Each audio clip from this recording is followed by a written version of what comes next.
അപ്പൊ പിള്ളേരുടെ വിചാരം ബോഡി ബിൽഡിങ്ങിന് വേണ്ടിയിട്ട് ഇത് ചെയ്ത് കഴിഞ്ഞാൽ ഭയങ്കര നല്ലതാണ്. ഇവര് അൽഫാം മാത്രമേ കഴിക്കുള്ളൂ. 4-5 യങ്സ്റ്റേഴ്സ്, അത് യങ്സ്റ്റേഴ്സ് എന്ന് പറയുമ്പോൾ നോട്ട് ഈവൻ 20 years, എല്ലാവർക്കും റെക്ടം എന്ന് പറയുന്ന താഴത്തെ പാർട്ട് ഓഫ് കോളൻ. അപ്പൊ പ്രശ്നം എന്താണെന്നറിയോ, ഇവര് അൽഫാം മാത്രമേ കഴിക്കുള്ളൂ, നത്തിങ് എൽസ്. ചാർഡ് ആയിട്ടുള്ളൊരു മീറ്റ് അല്ലേ.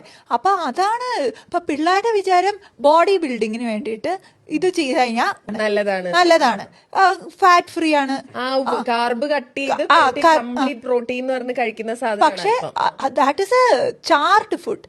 അപ്പൊ അതൊക്കെ ഇറ്റ്സ് എ വെരി ബാഡ്. അപ്പൊ ഇപ്പൊ നമ്മൾ ഗൾഫിലൊക്കെ നോക്കാൻ നേരത്ത് even if they eat they equally add the amount of salads. അതൊക്കെ നമ്മുടെ നാട്ടിൽ അതില്ല. നമ്മുടെ നാട്ടില് സോസും ഫ്രഞ്ച് ഫ്രൈസും മയണൈസും അതേ ഉള്ളൂ. അപ്പൊ അതൊക്കെയാണ് ഒരു ബാഡ് തിങ്. അപ്പൊ ഈ അൽഫാം ഡെയിലി കഴിച്ചാലും വിത്ത് സാലഡ്സ് ആണെങ്കിൽ ഡെയിലി ആയിട്ടുണ്ട്, ഡെയിലി അഡ്വൈസബിൾ അല്ല. നമ്മുടെ വീട്ടിലുണ്ടാക്കുന്ന food, see when we were youngsters, നമ്മുടെ അത്ര ഈവൻ നോട്ട് അസ്, ഈവൻ നമ്മുടെ പേരൻസ് ഒക്കെ യങ് ആയിരുന്നപ്പോൾ ഇത്രയും കോളൻ ക്യാൻസർ ഒന്നും ഇല്ലായിരുന്നു. ഇപ്പോൾ ഇത്ര കാരണം all are because of the food habits. അപ്പോൾ അതാണ് നമ്മൾ ഏറ്റവും കൂടുതൽ കണ്ടുപിടിക്കേണ്ടത്.